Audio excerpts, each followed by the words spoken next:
Herkese merhabalar canlar. Bugün yine haftalık çok keyifli, çok güzel bir video ile karşınızdayım. Şimdi hazırsanız eğer alın çayınızı, kahvenizi şöyle sohbet kıvamında son bir yılı da değerlendiren çok güzel bir Pocket 3 videosuyla karşınızdayım. Haydi hemen videoya geçelim.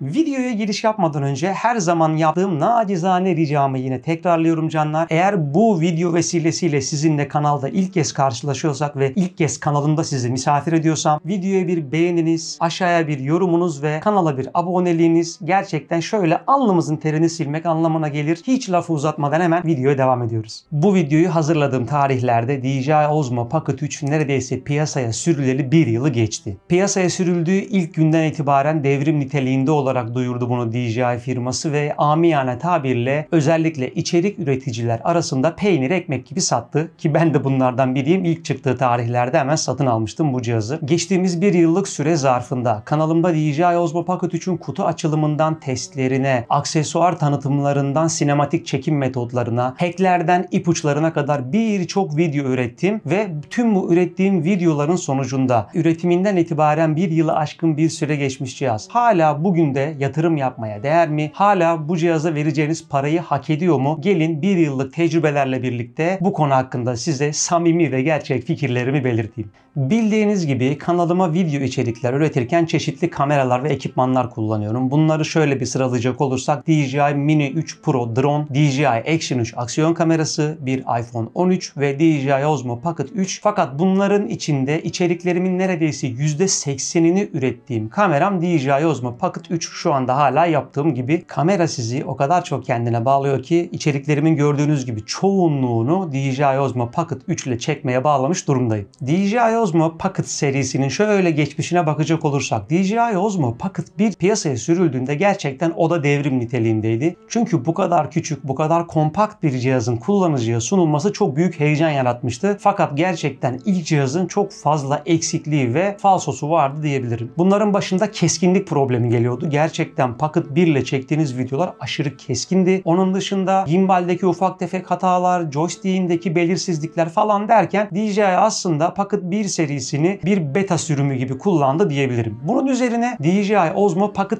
2 piyasaya sürüldüğünde gerçekten Pocket 2 birden çok geliştirilmiş ve hakkını veren bir cihazdı ki ben de Pocket 2 cihazına ilk çıktığı zamanlarda yetişmiş bulunuyorum. O zaman satın almıştım ve uzun bir süre boyunca da çok sağlam, çok sağlıklı bir şekilde kullandım. Pocket 2 serisinin de fişini çeken şey, aslında fişini çeken demeyeyim de piyasadaki popülerliğini azaltan şey maalesef sosyal medyadaki dikey video profili oldu. Çünkü DJI Osmo Pocket 2 piyasaya sürüldüğünde Instagram'da, TikTok'ta, YouTube'da bu işte Reels'lar, Shorts'lar falan daha tam patlamamıştı. Hala insanlar yatay kadrajda videolar çekmeye devam ediyorken ben hatırlıyorum Pocket'ı aldıktan bir 7-8 ay sonra birden Reels'tı, Shorts falan derken ortalık dikey video döndü ki TikTok zaten bunun üzerine tuz biber ekti diyebilirim. Ki bu gelişmelerden sonra insanların Pocket 2'ye olan bakışı değişti. Bunların yerini teknolojik evrimi daha hızlı takip eden cep telefonları aldı. Gerçekten cep telefonlarının o süreçteki satışlarını düşünüyorum da peynir ekmek gibi satıyordu. Özellikle dikey video özelliğini ön plana tutmalarından dolayı. Tabii ki Pocket 2 ile de dikey video çekmenin belli başlı ufak tefek hackleri vardı ama cep telefonu gibi zahmetsiz bir yol varken neden diğer türlü yolları tercih etsin? Ben de zaten hatırlıyorum o zamanlar Pocket 2'yi aldığımda daha henüz Instagram'a falan içerik üretmiyordum çok fazla. Tüm amacım o cihazı aldığımda YouTube videolarımı daha kaliteli, daha güzel bir şekilde sizlere yansıtmaktı. Pocket 2'den sonra gelişen bu süreçleri gerçekten DJI firması çok güzel takip etmiş ve uzun bir süreç sonunda DJI Osmo Pocket 3'ün önce sızıntı videolarını gördük. Daha sonrasında kendisiyle karşılaştık ve eksiklikleri giderilmiş. Pocket 2'nin üzerinden çok güzel dersler alınmış. Kamerasına harika yatırımlar yapılmış ve işlevselliği arttırılmış bir cihazla karşımıza çıktı Pocket 3. Bu sefer DJI'nin tabirini ben kullanayım, gerçekten devrim niteliğinde bir cihaz ürettiler. Bu kameranın belli başlı özelliklerini şöyle bir sıralayacak olursak. Üzerinde 1 inç gibi kocaman bir sensörü, dikey çekim modu, çok başarılı bir aktif takip sistemi, sinematik özellikleri arttırılmış bir kamera, timelapse, 10 bit renk derinliği,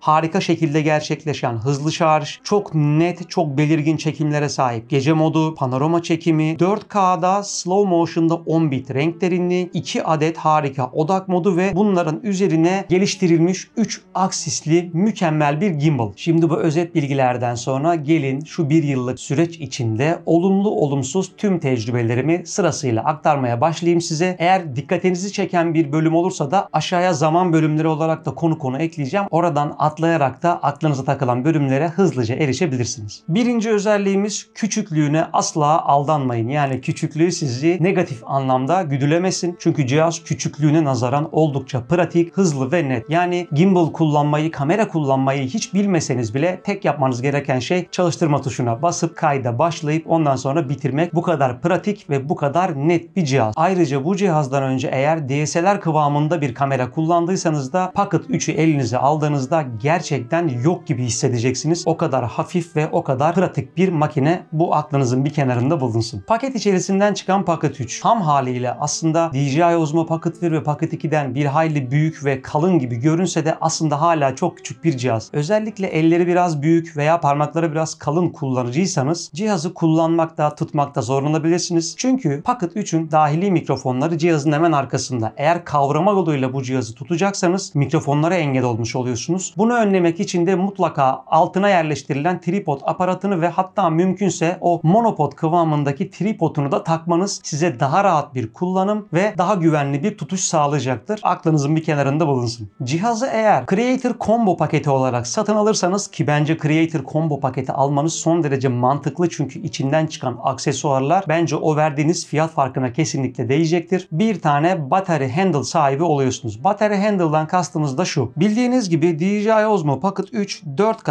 60 FPS'te 116 dakikaya, 1080p 24 FPS'te de 166 dakikaya varan kayıt süreleri sunuyor ki bence bunlar günü kurtarmanız için aslında yeterli rakamlar. Ayrıca şarjınızın bitmesi durumunda sıfırdan %80'e yaklaşık 16 dakika gibi bir sürede süper hızlı şarjla şarj olabiliyor ki bu da günü kurtarmanız için bence ikinci avantajı. Oldu ya seyahate çıktınız, çok fazla şarj imkanınız olmayacak ya da fazla çekim yapacaksınız ama aklınızın kenarında bir soru işareti var. İşte battery handle, yani hem ekstra tutuş sağlayan hem de cihazınızı şarj etmeye yarayan battery handle aparatı burada sizin imdadınıza yetişiyor. Yaklaşık 950 miliamperlik bir batarya kapasitesi bulunan bu aparat sayesinde cihazınızı %65-70'lere kadar hızlı bir şekilde şarj ederken aynı zamanda cihazı kullanma şansına haiz oluyorsunuz. Siz bu aparatla cihazınızı şarj ettikten sonra çekimlerinize devam ederken battery handle aparatını da köşede bir yerde bir power bank ile şarj ederek bu döngüyü sürekli sürdürerek çekimlerinizi hiç bölmeden ve kaliteden ödün vermeden Pocket 3'ü kullanmaya devam edebilirsiniz. Ben uzun zamandan beri bu battery handle aparatını kullandığım için kesinlikle sahip olmanız gereken bir aparat. Bence Creator Combo paketi ciddi anlamda düşünün. Bir sonraki değineceğim konu 3 eksenli motorlu mekanik gimbalin artıları. Canlar, bildiğiniz gibi ben DJI Osmo Pocket 3 ile bütün içeriklerimi hazırlıyorum fakat içeriklerimin kökenine baktığınız zaman sürekli karşılaştırma videoları çekiyorum ve bu videoları çekmemin de sebebi sizden gelen sorular. Yani abi şunu da kıyaslar mısın? Hocam ben Pocket 3 alacağım da onun yerine iPhone mu alayım? Action 4 mü alsam gibi birçok kıyaslamaz soruları geliyor sizden. Aslında bakacak olursanız bu cihazla bir aksiyon kamerasını, bir cep telefonunu kıyaslamak bence hiç doğru değil ya da tüm kıyaslamalardan artı bir puanla çıkmasını sağlayacak bir özelliğe sahip, o da mekanik gimbal. Bildiğiniz gibi bizim DJI Osmo Pocket 3 ayırırsak cep telefonları, aksiyon kameraları gibi cihazlarda ACE denilen elektronik imaj sabitleme sistemleri kullanılıyor. Bu ne anlama geliyor? Siz normalde kadrajdan, yani cep telefonunun veya aksiyon kamerasının ekranından gördüğünüz görüntünün bir tık daha büyüğünü çekiyor cihazlar ve ortadaki nesneyi netleyerek kenarları sağa sola kaydırarak crop yaparak size sarsıntısız bir görüntü sunuyor. Ben bu konuyu daha önce birçok videomda anlatmıştım. Fakat ACE'in, yani elektronik imaj sabitlemenin en büyük dezavantajı ortamdaki ışık miktarı azalmaya başlayınca ortaya çıkıyor. Düşük ışıkta siz hareketli, yürüyerek, koşarak aksiyonlu videolar çekmek istiyorsanız maalesef elektronik imaj sabitleme ortamdaki ışık miktarı düştüğünde karşısındaki nesneyi netleyemediği için hareketteki sarsıntıyı neye göre sabitleyeceğini kestiremiyor ve ortaya abuk subuk titreyen görüntüler çıkmasına sebep veriyor. Eğer DJI Osmo Pocket 3 kullanırsanız mekanik motorları sayesinde DJI Osmo Pocket 3 ile isterseniz gece karanlığında videolar çekin, gündüz çektiğinizle gece çektiğiniz arasında hiçbir sarsıntı bakımından fark göremeyeceksiniz. diyeceksiniz. Bence bu çok büyük bir artı. Sıradaki konumuz DJI Osmo Pocket 3'lerdeki döner ekran problemi. Şimdi bildiğiniz gibi bu cihaz piyasaya çıkalı 1 yıl oldu ve herhalde DJI Osmo Pocket 3'lerde özellikle yabancı web sitelerinde, DJI forumlarında en çok karşılaştığım soru döner ekranın bozulması. Yani çapraz bir şekilde takılı bir halde kalması. Bununla alakalı pek çok şehir efsanesi var. Kimisi koruma kılıfından olduğunu iddia ediyor. Kimisi ekranı açıp kapatırken çok sert hareketler yapmaktan ibaret olduğunu düşünüyor. Fakat ben ikisinden de kaynaklı olduğunu düşünmüyorum. Henüz çok şükür diyeyim, böyle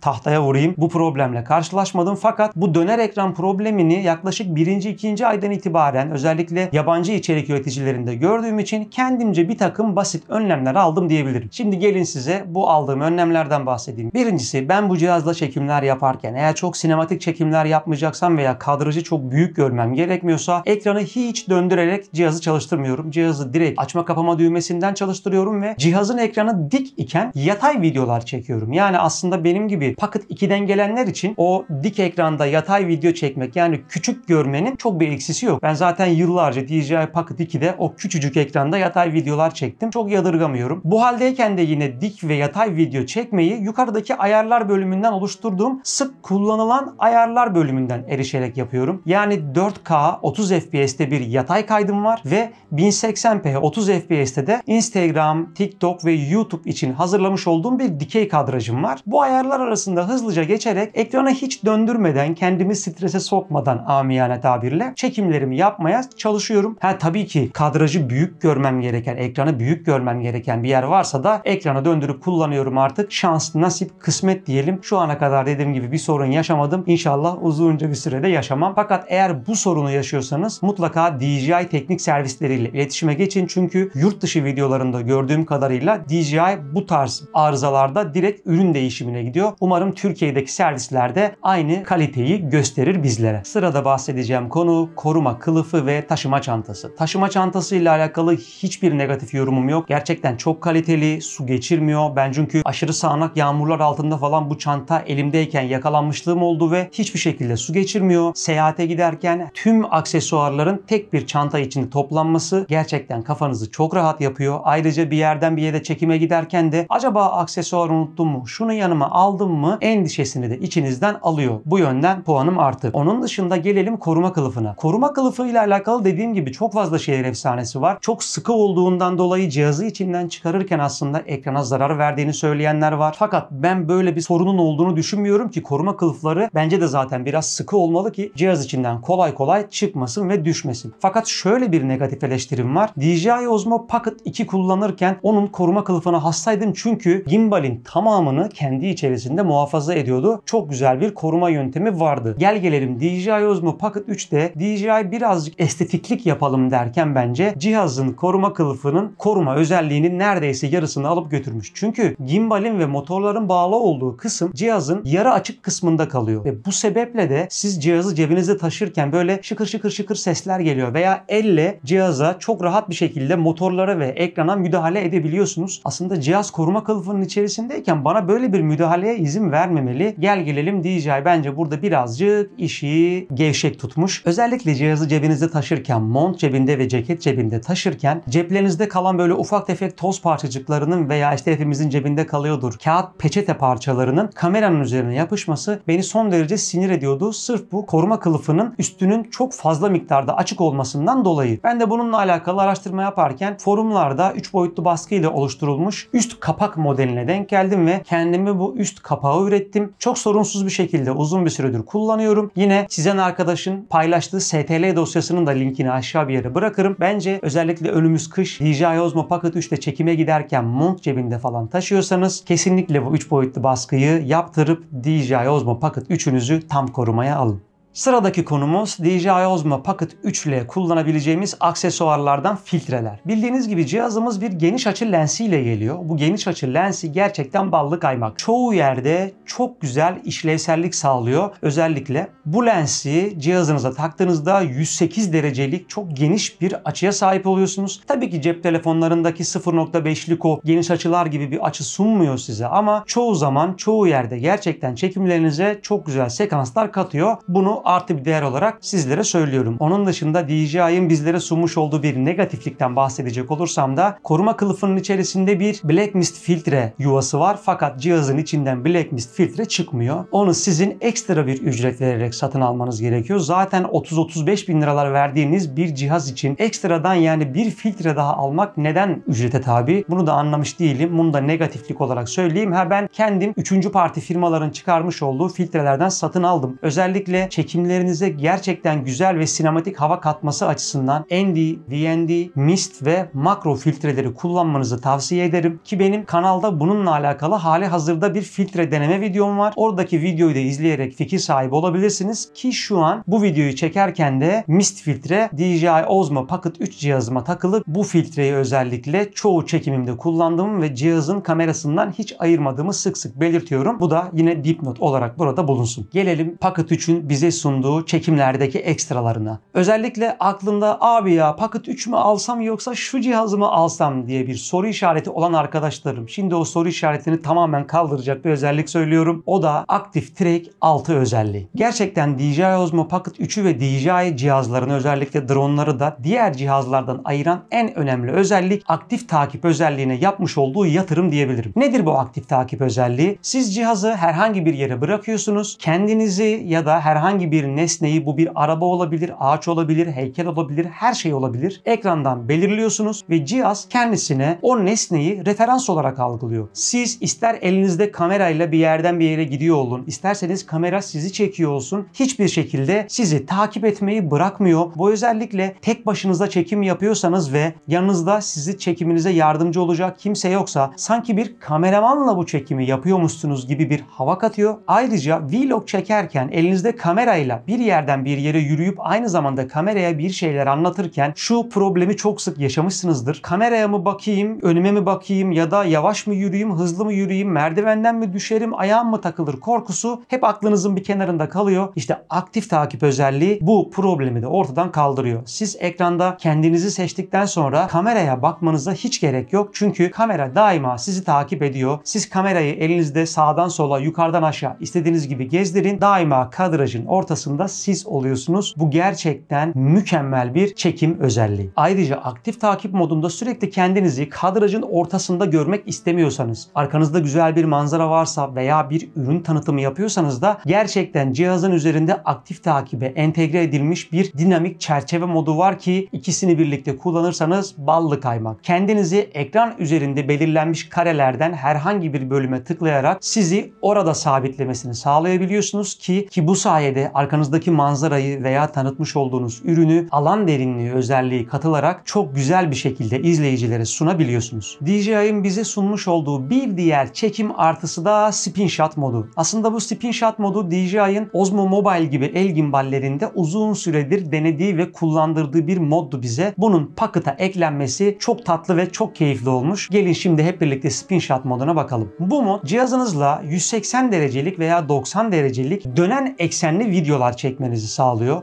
Abi ya bu mod çok mu gerekli yani çok mu elzem bir şey diye düşünebilirsiniz fakat özellikle sinematik videolar çekiyorken veya bir vlog çekiyorken, bir gezdiğiniz yeri çekiyorken çok tatlı, çok güzel, çok sinematik etkiler yakalamanızı sağlıyor. Bence bir kere kullanırsanız aklınızın daima kenarında kalacaktır bu Spin Shot modu. Anlatacağım bir sonraki konumuz 2 inçlik dokunmatik ekranı. Bildiğiniz gibi DJI Osmo Pocket 2'den Pocket 3'e geçerken bu ekranın büyümesi bizde çok büyük bir heyecan yarattı çünkü Pocket 2'nin gerçekten ekranı çok küçüktü. Yani dokunmatik bir ekran vardı kullanabileceğiniz ama dokunabileceğiniz bir yeri yoktu açıkçası. Sadece belli başlı basit ayarlara erişmenizi ve küçük ekrandan görebiliyorsanız da çektiğiniz videoları tekrardan izlemenizi sağlıyordu ama ne izlemek? Özellikle DJI Osmo Pocket 3'te gelen bu 2 inçlik ekran gerçekten çok güzel bir yenilik olmuş diyebilirim. Özellikle aksiyon kamerası yani DJI'nin Action serisini kullananlar bilir. Oradaki ayar menüsünün birebir birebir aynısı DJI Osmo Pocket 3'e taşınmış ki aksiyon kamerası olarak benim gibi action cihazları kullanıyorsanız DJI Osmo Pocket 3'te de aynı ayarlara, aynı menülerden erişmek çok büyük bir kolaylık sağlıyor sizler için. Bunun dışında çektiğiniz videoları tekrar izlemek olsun, cihaz üzerinden dokunmatik olarak belli başlı çekim ayarlarını yapmak olsun. Çok işlevsel, çok pratik ve dokunmatiği de gayet keyifli bir ekran diyebilirim. Sadece parmaklarınız biraz kalınsa dokunma konusunda birazcık uyum problemi yaşayabilirsiniz ama kısa bir tecrübenin ardından bu sorun da ortadan kalkacaktır diye düşünüyorum. Sırada bahsedeceğimiz konu ise DJI Osmo Pocket 3'ün odaklanması. Şimdi bu odaklanma konusuyla birlikte aslında alan derinliği özelliğine de değineceğim. Alan derinliği dediğimiz şey ne? Özellikle cep telefonlarında sık sık kullanılan bir moddur bu. Sizi netlerken arka planınızda kalan bölümü blurlaştırır kamera ve sizi daha net, arka planında daha sinematik görünmesini sağlar. İşte bu odaklanma ve alan derinliği DJI Osmo Pocket 3'te çok hızlı ve güzel çalışıyor diyebilirim. Bunun da bu şekilde çalışmasını sağlayan şey aslında kameranın donanımının ve yazılımının çok hızlı ve efektif bir şekilde çalışıyor olmasından kaynaklı. Bu konu dahilinde özellikle bana şöyle sorular geliyor. Abi ben düğün klipleri çekiyorum, doğum günü klipleri çekiyorum, işte vloglar çekiyorum veya ürün tanıtımları, kutu açılımları çekiyorum diye. Benim bu sorulara cevabım genelde şu oluyor. Alan derinliği ve odaklanması gerçekten çok hızlı ve çok net. Hiçbir şekilde bu konularla alakalı sorun yaşamazsanız, siz de eğer bu tarz videolar çekiyorsanız DJI Osmo Pocket 3 10 numara bu sorulara çözüm olacak. Sırada bahsedeceğim konu DJI Osmo Pocket 3'ün dikeyde ve yatayda çekim performansı. Bildiğiniz gibi bu cihaz bizlere dikey ve yatay formatlarda video çekme vaadiyle sunuldu ki bu vaadini de nispeten yerine getiriyor diyebilirim. Neden nispeten diyecek olursanız da aslında dikeyde bu kamera çok da dikey video çekmiyor. Dikey kadrajı aldığınızda yaptığı tek şey yatayda 4K çektiği videonun kenarlarından croplayıp yani kesip size 3K'da o croplanmış videoyu sunmak. Bu da yeterli diyebilirsiniz fakat ben bununla alakalı çok fazla eleştiri yaptım geçmiş videolarımda. Niye yaptığımı şu an tekrar anlatmayacağım. Biz bu cihazın dikey çekim performansından bahsedelim. Bu cihazla 3K'da croplanmış çok kaliteli dikey videolar çekebilirsiniz ki hepimiz biliyoruz aslında biz dikey videoları şu an güncel şartlarda 1080p'de çekiyoruz ki 1080p'de çektiğimiz videolarda bizim için aslında yeterli oluyor. Fakat siz bu cihazla 4K dikey videolar çekmek isterseniz cihazı 90 derece yan yatırıp yatay kadrajda dikey videolar çekme yolunu seçebilirsiniz ki ben bununla alakalı Pocket 3 ile çekim tiyoları ve hackler diye bir video yapmıştım. Oradan bunun detayına ulaşabilirsiniz. Yani eğer siz bir içerik üreticiyseniz dik video, dikey kadraj sizin için daha önemliyse DJI Osmo Pocket 3 her halükarda işinizi uzun vadede görecek. Sırada bahsedeceğimiz konu D-Log-M ve HLG renk formatlarında videolar çekmek. Bildiğiniz gibi DJI Osmo Pocket 3 standart renk profilinde zaten bir hayli işimizi kolaylaştırıyor. Kameranın 1 inç sensöründen kaynaklı renk ve ışık doygunluğu gerçekten mükemmel. Ama siz videolarınızı bilgisayarda düzenlerken daha fazla dinamik aralığa sahip olmak istiyorsanız veya post prodüksiyonda videonuzun rengiyle, ışığıyla daha fazla, daha rahat oynamak istiyorsanız, videolarınıza daha sinematik bir hava eklemek istiyorsanız o zaman D-Log-M ve HLG renk formatları işinizi 10 numara kolaylaştıracaktır. D-Log ve HLG renk formatları ne diyecek olursanız videonun ham renklerle biraz daha böyle görüntü olarak gri formatta çekilip bilgisayarda post prodüksiyonla, rengiyle, ışığıyla, tonuyla daha fazla oynamak anlamına geliyor. Bu modları hiç kullanmayanların birazcık ürktüğünü fark ediyorum. Aslında canlar hiç ürkecek bir şey yok. Bir iki defa bunlarla alakalı denemeler yaparsanız emin olun ne kadar verimli, ne kadar güzel ve sinematik videolara sahip olacağınızı bizzat şahidi olacaksınızdır.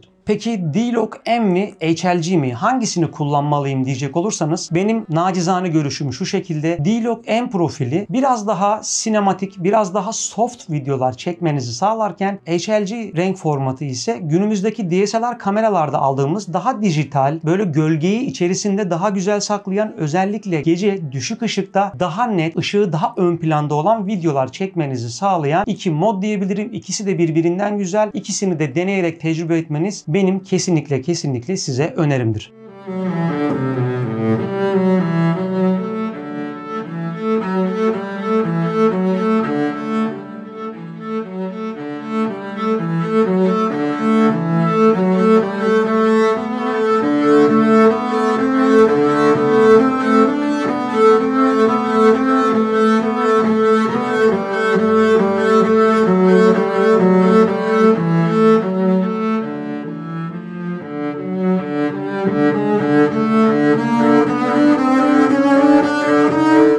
Sık gelen sorulardan biri de şuydu: abi ısınma problemi var mı? Canlar, ben bu cihazla 40 dakikalık 50 dakikalık kesintisiz 4K videolarda çektim. Hiçbir ısınma problemiyle karşılaşmadım. Yani ısınma problemiyle karşılaşmadım derken de cihaz tabii ki de buz gibi değildi. Ama hani böyle diğer aksiyon kameralarında olduğu gibi cihaz ısındı, kapandı, video yarım kaldı gibi bir durumla şu ana kadar karşılaşmadım bu bir yıllık süre içerisinde. Bunu gönül rahatlığıyla sizlere belirtebilirim. Sırada size bahsedeceğim konu DJI Microphone 2'nin ses kalitesi. Bildiğiniz gibi DJI Pocket 3 cihazı üzerinde gayet iyi ses kaydı yapabilen bir dahili mikrofonla geliyor.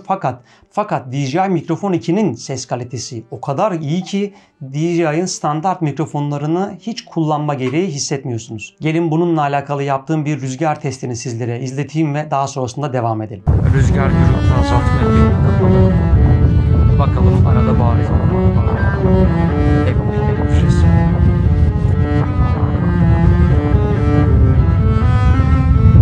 şu an rüzgar gürültü azaltma efekti açık.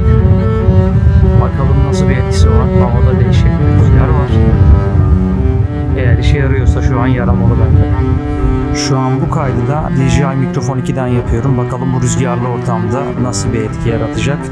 İlla ki çevresel mikrofonlardan daha iyi olacaktır ama bakalım bu aşırı rüzgarda benim sesimi net olarak alabilecek miyiz? Hep birlikte göreceğiz. Gördüğünüz gibi DJI Microphone 2 özellikle arkadaki dip sesleri ve rüzgar sesini temizleme konusunda mükemmel derecede iyileştirilmiş. Bunun yanında DJI Microphone 2'nin aktif gürültü önleme özelliğini de ekstra olarak kullanabiliyorsunuz. Ayrıca mikrofon yakanıza takılıyken veya elinizdeyken DJI Osmo Pocket 3'ü uzaktan kontrol etme, videoyu açma, kapama gibi özellikleri de cabası. Şöyle soruların geldiği de oluyordu. Abi DJI Osmo Pocket 3 alsam 2 kişi aynı anda röportaj yapabilir miyiz diye. Eğer elinizde bir Microphone 2 varsa bunu da yapmanız mümkün. Çünkü DJI Osmo Pocket 3 Microphone 2'den video üzerine kayıt yaparken aynı anda kendi mikrofonları üzerinden de bir yedek kayıt alıyor. Bu ne işe yarıyor? Eğer siz 2 kişi röportaj yapma niyetindeyseniz bir kişi Microphone 2'ye konuşurken diğeri de DJI Osmo Pocket'ın standart mikrofonundan ses kaydı alabiliyor. Bunun yanında siz çekimlerinizde DJI Microphone 2 ile kayıt yaparken oldu ya bir terslik oldu ve Microphone 2 kayıt yapmayı bırakmış, siz farkında değilsiniz. Habire kameraya konuşuyorsunuz. Bu durumlarda da DJI Osmo Pocket 3'ün üzerine yaptığı dahili kayıt sizin için hayat kurtarıcı bir özellik sunuyor. Burada bahsedeceğim konu DJI Mimo App ile cihazı uzaktan kullanmak. Bildiğiniz gibi DJI Mimo uygulamasını cep telefonlarınıza indirerek DJI Osmo Pocket 3'ün çektiği görüntüyü hem daha geniş bir kadrajdan görme imkanına sahip oluyorsunuz hem de cihazınızı uzaktan kontrol etme hakkını elde etmiş bulunuyorsunuz. Özellikle videolarınızı çekmeden önce VND,